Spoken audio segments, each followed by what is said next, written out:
Sitting on a peninsula just outside of Rockland, Maine, is the Owls Head Lighthouse. Over the past 200 years, it has guided the way for mariners through unpredictable Maine coastal weather. It is at times the only thing standing between safe passage and tragedy for the maritime community. It has also been the site of some very strange tales I would like to share with you tonight. And by the way, it's also wicked haunted. So join us tonight as we travel to mid-coastal Maine and shine a light on this mysterious place. I'm Kathy. I'm Chris. I'm Sean. And this is Weirder After Dark.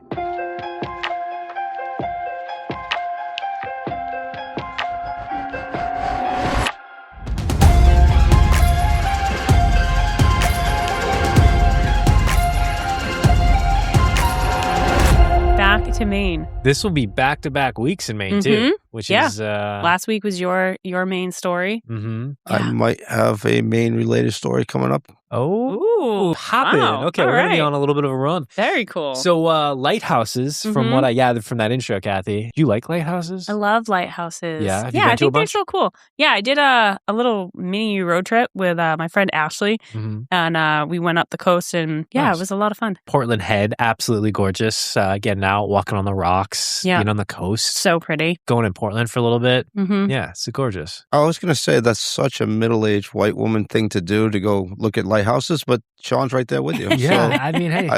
I'm in. It I'm down. checks. It's It checks. pretty. Oh, I love our Boot Island episode that you did, Chris. Like, Yeah, I want to such a- go check that out in person. We got to figure that out sometime. So I don't know. I'm just saying, with that story in mind, I cannot wait for another haunted lighthouse story. I got one, All right. and I'm ready. Let's do it. Go. All right. Owls Head Lighthouse sits on a naturally occurring peninsula jutting out into the Penobscot Bay. At the very far east tip of the picturesque town of Rockland, Maine, is a 30-foot high cliff that overlooks the rugged Atlantic Ocean. It is home to a small house and a 20-foot tall lighthouse, as well as several storage sheds. The lighthouse, only being 20 feet high, doesn't make it very tall for a lighthouse, but sitting on top of the cliffs, its light shines like a beacon to sailors who are brave enough to take voyage on these local waters. In the mid-1820s, Maine had a lucrative lime and timber trade. Lime is used to grow crops, and Maine has some of the best naturally occurring lime in the world. It also has a lot of tall, straight yellow pine that is perfect for milling into boards. With the influx of national and international trade pouring into Maine, the then President John Adams commissioned the building of several lighthouses to help guide mariners in the rocky, turbulent Maine coast. Some believe the name originated from a native Algonquin word, medadakut, which means owl's head, and it is also said that the sailors traveling the waters would say it looked like the owl's head. With the addition of several new lighthouses in Maine came lighthouse keepers, a bold and brave lineage of trustworthy individuals who could be counted on to keep the lighthouse up and running. It was a prestigious position that demanded men of character, and it also came with good pay and free housing. I mention these qualities that were demanded of the keepers because as we get into the stories that they share, I want to assure you that these positions were not given to just like the random town drunk, but were reserved for serious and capable men of their word. I don't know if I could do the whole lighthouse thing. Yeah. Sometimes I just like to sit inside and take the day off, especially when it's bad weather. And it's cold and snowing. Yeah, and you have to do the exact opposite as a lighthouse keeper. Maybe if the lighthouse had like a breezeway, right? Okay. And you didn't have to like actually go outside. You could just like walk through the breezeway. I could do it if the lighthouse was fully automated. Well, then you wouldn't do anything. Yeah, exactly. Gotcha. So we're going to start our stories tonight with one such man that is an honorable, incredible man. His name is Keeper Henry Acorn. He was the keeper of the Owl's Head in 1850. And one February afternoon, a bitter cold winter storm had blown in on the coast with blinding snow and winds that whipped up a nasty storm surge. The Atlantic Ocean was an angry and turbulent sea that afternoon as the waves crashed violently and haphazardly against the coast. A small schooner had docked in the rocky outcrop about a mile from the lighthouse to wait out the storm, delaying its way down the coast to Boston. 3 people were aboard the ship: Roger, the captain, as well as Richard, his first mate, and Richard's fiancée, Lydia. The schooners tucked itself into a naturally occurring rock outcrop and used it as a shelter from the worst of the southeast winds that were battering the coast. They tied the boat down and waited out the storm. Suddenly, and without warnings, the wind switched. The wind was now from the north and was pushing the boat into the rock outcrop. The rocks that had once protected the schooner just moments ago now put the boat in great peril. As the gale force winds howled, the boat was tossed and turned. Suddenly, one of the mooring lines started to come loose, threatening to turn the boat into splinters as it was bashed against the unforgiving rocks. Captain Rogers climbed off the boat to brave the icy rocks, fighting against the gale-force winds, hoping to adjust the mooring lines and rescue the boat. But he was too late.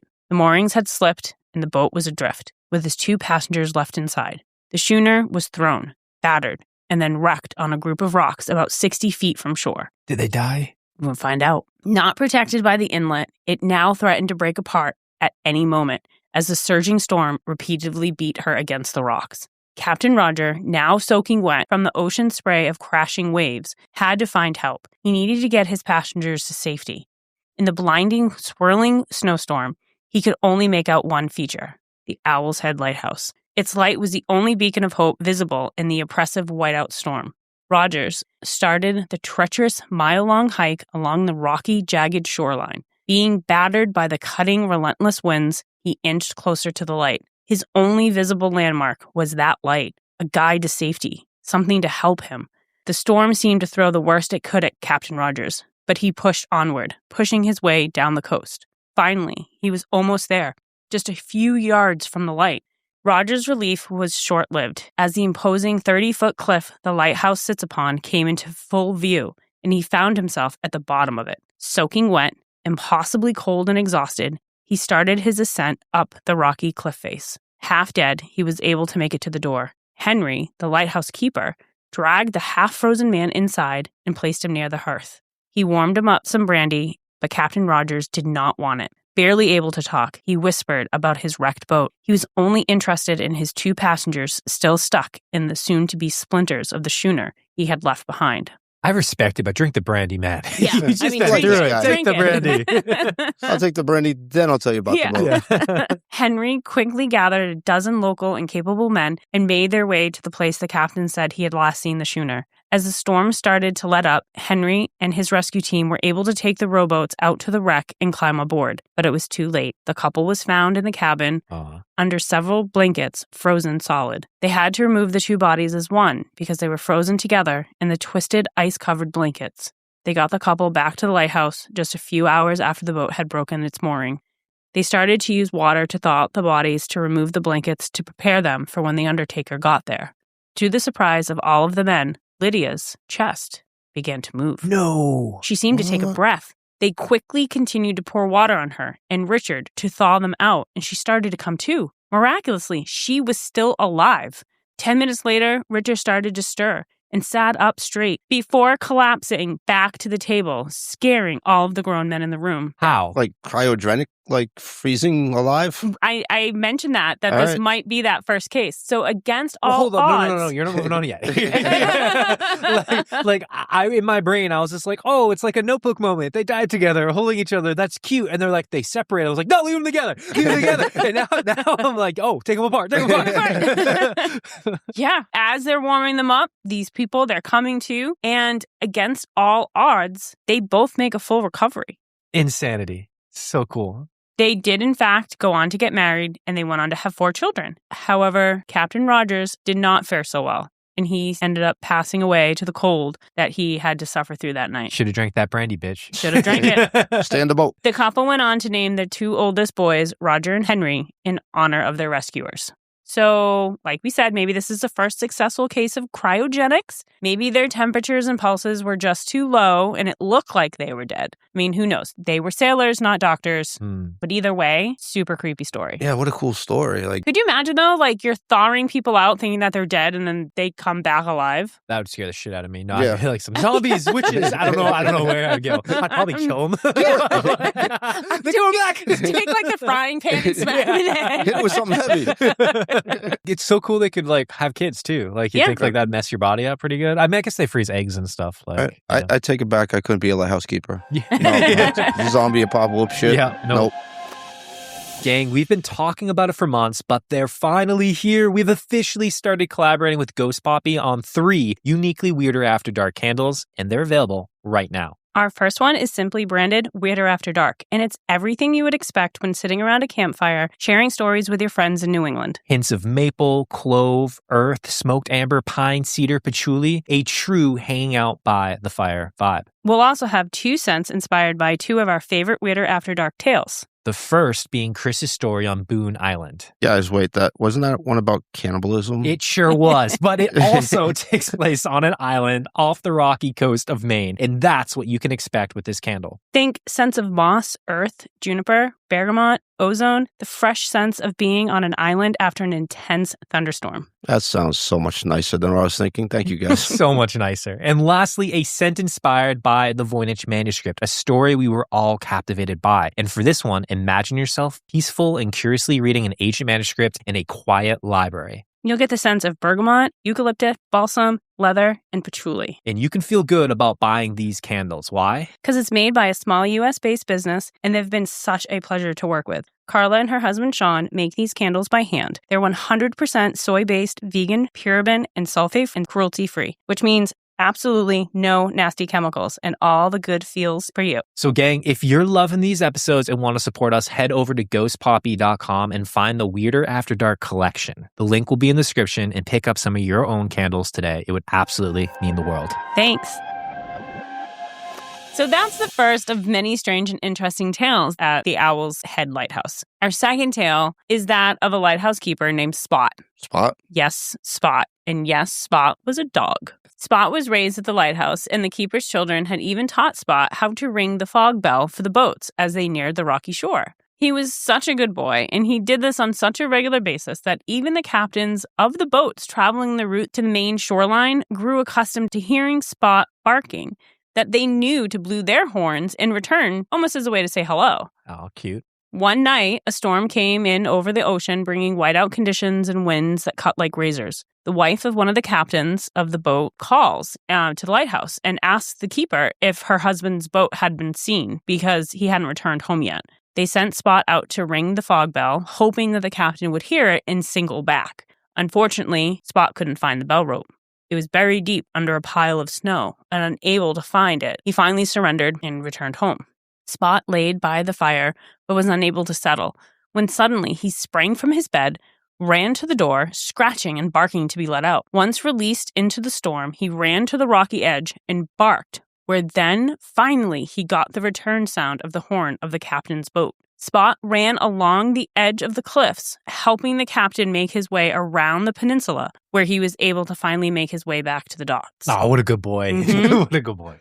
The family was extremely grateful for Spot, who stopped what could have been a completely different story. And today, you can visit the lighthouse and see the final resting place for Spot, who is buried at the lighthouse and remembered by a marker labeled Spot, the lighthouse dog.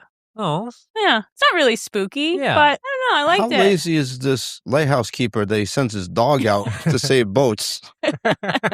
Wow. Honestly, I love it. Yeah, I mean, it's a blizzard. That's what they trained the dog to do. I can do that job. Yeah. I'll just let the dog out. I mean, in the stories that I read, like online, like they did say that like the family did go out and the children went out with the dog. Do you think I can like get a dog and like teach it to create measurement evaluation strategies? I don't know how it's gonna work. No, I don't think you can do that. Our next and more haunting stories from Owl Head Lighthouse is about a couple who passed away but decided not to leave it. One apparition that is seen aimlessly wandering around the house is believed to be an old lighthouse keeper. Another may be his wife, but no one knows for sure. Late one night, the current keeper was in bed with his wife and he couldn't sleep. He got up to go do his nightly checks on the lighthouse. Getting his boots and coat on, he walked outside and up the lighthouse stairs to complete his routine checks. While away, his wife distinctly felt him climb back into bed and cover up with the blankets. Familiar with his movements and the fact that sometimes he gets up in the middle of the night, she didn't open her eyes and instead she rolled over to wrap her arms around him. She remembered him feeling ice cold and thinking he had just maybe, come back in from outside. She didn't really think too much about it and she just kind of fell back asleep. Was she cuddling a ghost? 10 minutes later, her actual husband was walking back down the hall to the bedroom when he saw a strange fog rolling out of the bedroom door and then down the hall till it disappeared under a far door at the end of the hallway. Fog rolls in off the coast all the time, but it doesn't enter the house or move with purpose from room to room. But thinking it was late and his eyes were playing tricks on him, he just kind of went back to bed. Just ignored How do it. people do that? Everyone does it. Everyone. Just a weird mist. I'm tired. Yeah, I'm tired. I'm seeing things. His wife now was a little startled because she didn't remember her husband getting back up out of bed the second time, but she wrapped her arms around him, and this time she noticed he was warm, but she fell back asleep. In the morning, he shared with his wife about the strange fog he had witnessed leaving the bedroom the night before. She asked why he went back out to check the lighthouse a second time, and he just replied, "I didn't." So, who was the cold man who climbed into bed that night while the keeper was manning the lighthouse? What was the strange fog rolling down the hall? No one knows for sure, but this isn't an isolated incident, and not the only unexplainable event to occur here. Huh. All right, Kathy, question. Chris wakes up one morning, you come down for your cup of coffee, he's just sitting there, he's just like, weirdest thing, saw a mist move from our bedroom to another room. What's your reaction to that? What was it? Did you follow it? Yeah, No, I went to bed. I went to bed. Yeah. Do you have the number of a realtor? Another couple, Debbie and Gerard Graham, took over the care of the lighthouse, and with them they brought along their 4-year-old daughter, Claire. The couple had been warned that even though they were now the watchers of the lighthouse, they weren't the only ones running through the daily routines of keeping the lighthouse operational. The Grahams completely disregarded the stories they heard, believing it was just pure nonsense. After some time, the couple's daughter began telling them stories of her imaginary friend, who she described as looking like a sea captain. But her parents, still thinking that ghosts aren't real, they thought this is normal childhood behavior. They lived in a lighthouse. Of course she has seen sea captains and pictures. It makes sense that her imaginary friend would look like a sea captain, until the storm came in. And Claire came running from her bedroom yelling, "Man the horn, a dreadful fog is rolling in, lads." This phrase was completely out of place in time and a phrase their daughter had never used before or heard. Strange and alarming, but being the middle of the night, they just put her back to bed. The next morning, they questioned her about the strange late-night announcement. This is when she told them that her imaginary friend, who wore a long black raincoat and had a white beard, warned her of the storm. She explained her imaginary friend and his wife looked over the lighthouse at night while they all slept and often checks in on them while they are asleep.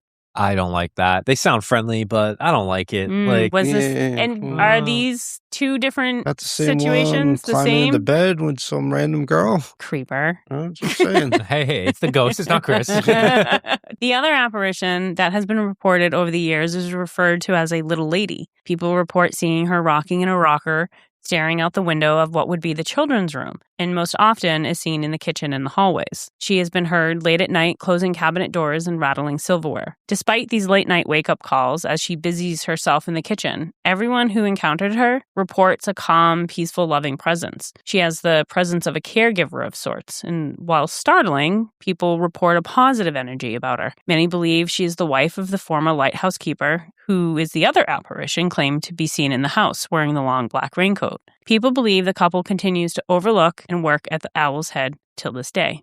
The lighthouse is still used by the Coast Guard, and strange claims continue. Some claims include a distinct smell of smoke from a pipe when no one is smoking, random fog horns going off when no one's manning the fog horns, and repeated strange translucent figures in the fog that are kind of there but not really. It's sort of like when you see something, you have that moment of like, I think I just saw something. Did I? Maybe I didn't.